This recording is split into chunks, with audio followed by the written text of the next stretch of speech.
ወይኔ ሴኔጋል በጣም አሳዛኝ ተሸናፊዎች። ማን ቤልጅየም ሲጀመር ማለት ነው 2-0 ስትመሩ ሴፍ አይደለም ዓለም ዋንጫ ላይ። ማን ጃፓን ከዚህ በፊት 2-0 እየመሩ 3-2 ሎክ አደረጉባቸው። የፈጠነ በስንት ደቂቃ ልዩነት ውስጥ ነው እኮ የፈጠነ በ2 ደቂቃ ውስጥ ጠቅጠቅ አድርጉባቸው። ማን ሴኔጋሎች ጨዋታውን መግደል የሚችሉበት በጣም ብዙ አጋጣሚ ነበር። ማን ምንም እኮ እየጮቱ አልነበረም። ቤልጅየሞች ጭራሽ ከጨዋታ ውጪ ነበሩ ማለት ነው። ግን የፈጠነ ማለት ዩሮፒያን ቲሞች ሁሌም ዩሮፒያን ቲሞች ሜንታሊ ይበልጡናል። ለምን እንደሆነ አላቅም። በቃ የአፍሪካ ቲምን ሁሌ ዩሮፒያን ቲም በቃ ሜንታሊ ይበልጣል።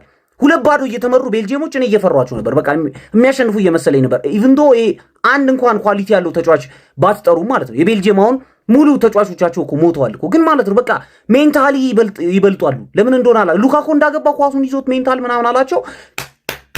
ማን ቴሌማንስ አስቀመጠው ፔናልቲውን ማለት ለብራሂም ዲያዝ ትምህርት ሰጠው። ገብቷላ ብራሂም ዲያዝ እንዲህ ነበር መምታት የነበረብን ያለው ቁጭ አድርገው አይስ ኢን ዘ ቬንስ በስማም 90 ዲግሪ ላይ ማን በስማም የሚያምር ጨዋታ። ግን ይሄ ወርልድ ካፕ ማለት ነው አፍሪካ ቲሞችን በጣም አፕሪሺየት ማድረግ አለብን። እግዚአብሔርን ማለት የአፍሪካ ቲሞች ሎክ አድርገዋል። ማን ያላቸውን ኳሊቲ ያውቃሉ፣ ይጠቀማሉ። 2 ጎል አግብተው ዘግተውት ነበር።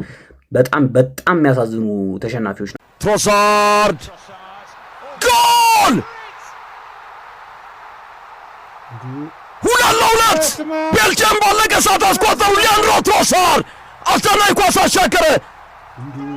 2-2 ቤልጅየም እንደገና ተነሳ፣ ከወደቀበት ተነሳ። ሴኔጋል ተሽመደመደ በመጨረሻዎቹ ደቂቃዎች። በስመ አብ ሴኔጋል ይህንን ጨዋታ እስከ 90 ደቂቃ ድረስ 2-0 እየመራች ነበር ብላችሁ ታምኑኛላችሁ?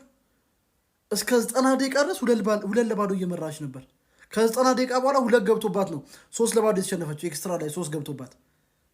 በስመ አብ እኔ እርግማን ነው በእግዚአብሔር። እኔ በተለይ 32 ውስጥ የገቡ የአፍሪካ ሀገሮች በምን አይነት ሲቹዌሽን እንዴት እየሆኑ ነው እየተባረሩ ያሉት? የሴኔጋል ደግሞ በጣም ነው የሚያቃጥለው እግዚአብሔርን። በጣም ለይቱ ሙሉ እየተቃጠልን እንደር በእግዚአብሔር። ኧረ በስመ አብ ቤልጅየም ኳሊፋይ ያደረገችው እግዚአብሔርን የመጨረሻን ያሳዘኑኝ ሴኔጋሎች ዛሬ በጣም ድድብና ስራ ስለ እንዴት የፈለገ ነገር ቢሆን በ3 ደቂቃ ኦልሞስት 2 ደቂቃ በል 3 ደቂቃ ተጋግተነ ነው እንዴ መከላከል 2 ጎል በጣም ብዙ ነው።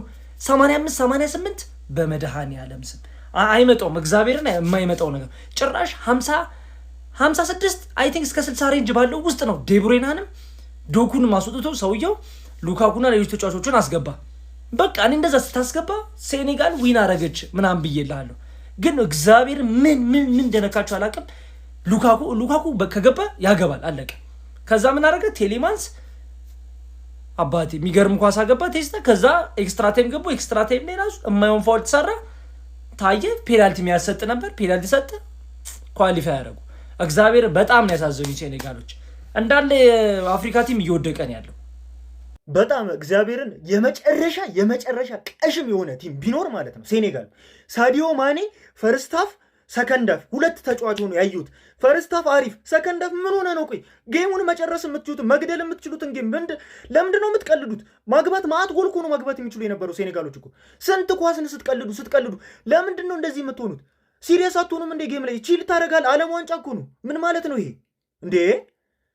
ትናንት ፈረንሳይን አላየህም እንዴ? ሊያውም እንደማያገቡባቸው እያወቁ ምንም ነገር አይቀልዱም። ምንም ቀልድ የሚባል ነገር የለም።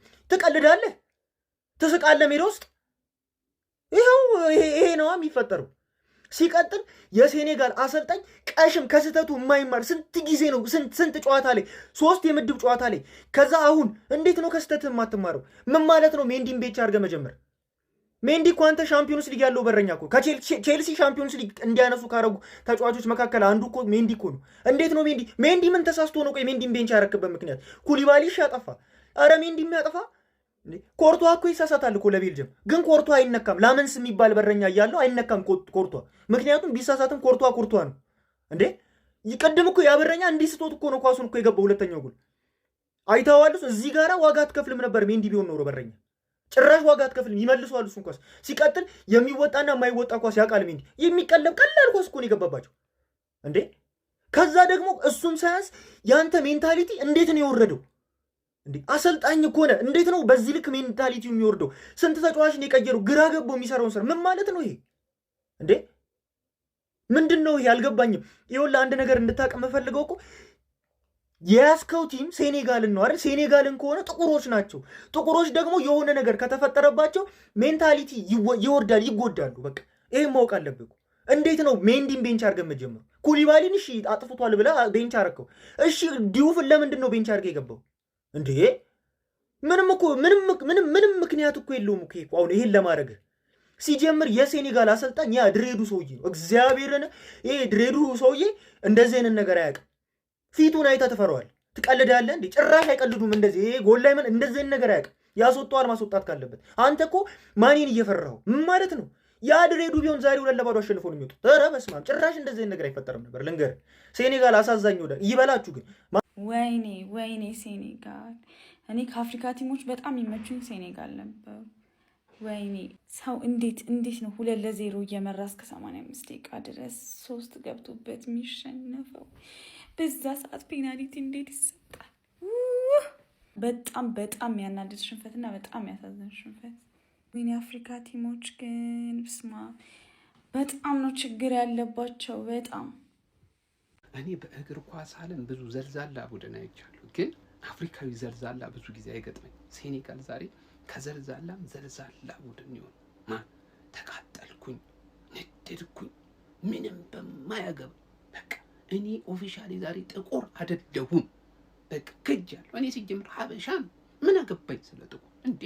እኔ ማንም ምን አስመልክቶኝ ነው? ምን አቃጠለኝ? እኔ ጥቁር በላ ነጭ በላ ዋናው ኳስ ማየቴ ነው። እኔ በቅቶኛል የጥቁሮች ነገር። ከዚህ በኋላ እኔ ተስፋ ማድረግበት ጥቁር ሀገር አንድም የለም። ገብቷል አይደለ? አፍሪካ አረቦቹ ይሻላሉ። እነሱም እንደው ጥለው አይጥሉህም እንዴ? እናት ቡድኖች አይደሉ እንዴ? ግን ሴኔጋል 2-0 የመራውን ጨዋታ በእናት ለጥፈኝ በእናት ብለህ እኮ ነው አንተ በቤልጅየም የተለጠፍከው። ቀኝ ግዛኝ፣ ቀኝ መግዛት አስለምደህኛል። እኔ ሜንታሊቲ የማሸነፍ አይደለም ብለህ እኮ እግር ላይ ወርቀህ መሸነፍ አለ። በ2 ደቂቃ 2 ጎል እንደገና ደግሞ እኮ ፔናልቲ ያሰጣል አሰጣም እንድንከራከር ትፈልጋለህ? አዳሜ ምን ባሰጥ ራሱ ቅጣት ይገባታል፣ መቀጣት አለባት በእንደዚህ አይነት ፔናልቲ። እንዴት እንደሚያቃጥሉ እኔ የምር ዓለም ዋንጫ ከተጀመረ እንደዚህ ንድድ ብዬ አላውቅም። እያንደዳችሁ ሲጀመር እኔ ጥቁር ሰው ሁሌ እንዳቃጠለ።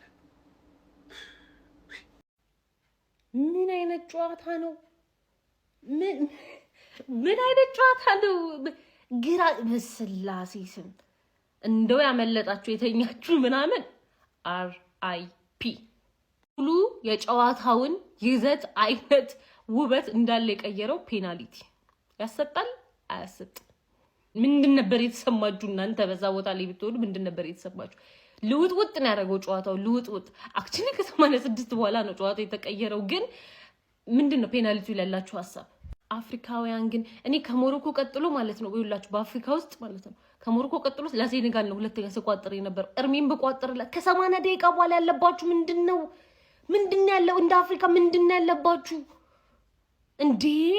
2-0 እየተመራውን የነበረ ኧረ በስመ አብ! በ2 ደቂቃ እውነት እቺ ቤልጂየም እውነት ዩኤስኤ ካለፈች ዩኤስኤ እንዳታልፍ ጸልይ። ካለፈች ግን እኔ ገዛ ጋር ይሆናል ማብቂያሽ እንጂ ኧረ በስመ አብ! ወይኔ ሴኔጋል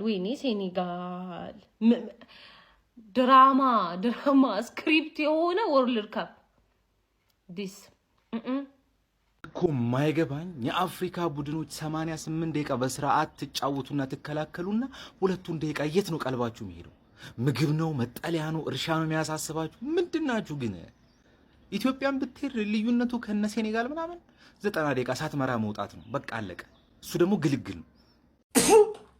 ኧረ ወይኔ እንዴት ነው የሚያቃጥለው! ጋና በኡራጓይ 2010 ላይ ስትወጣ እንደተቃጠልኩት ነው የተቃጠልኩት።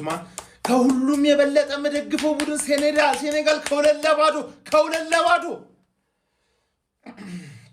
ዳኛው ራሱ ነው ድንጋይ ብላ ነው ሲጀመር 9 ጊዜ ቪአር ላይ ማየት ካለብህ ያን ያህል የተረጋገጠ አይደለም። ቪአር ደግሞ ውሳኔህን ሊቀይር የሚችለው እርግጠኛ ከሆነ ብቻ እኮ ነው። ኧረ ወይኔ ምን አይነት ጭካኔ ነው! ምን አይነት 119ኛ ደቂቃ ላይ በፔናልቲ ሴኔጋሎች እንዳልሰድባችሁ ነው በጣም ስድብ ውስጥ ገባባችኋለሁ። ምክንያቱም የራሳችሁ ጥፋት ነው። ከ2-0 አትከላከሉም እናንተ ጢባራሞች። ስልህ ቤልጅየም ማለፏ ምናምን ነገር ያን ያህል ያቃጥል። ሴኔጋል የወደቀችበት አወዳደቅ ማለት የወደቀችበት አወዳደቅ ምንም ደግሞ ችግር ማናወጣላት ከሁሉም አፍሪካዊ ቡድን የሚሻለው እኮ ሴኔጋል ነው። ግን የዓለም መድረክ ላይ ወፍ የለም። የ2002 ሴኔጋል ተሽሎ ተገኘ ነው የምልህ። ወይኔ ሲያቃጥል፣ ወይኔ ሲያቃጥል፣ ወይኔ ሲያቃጥል። ኧረ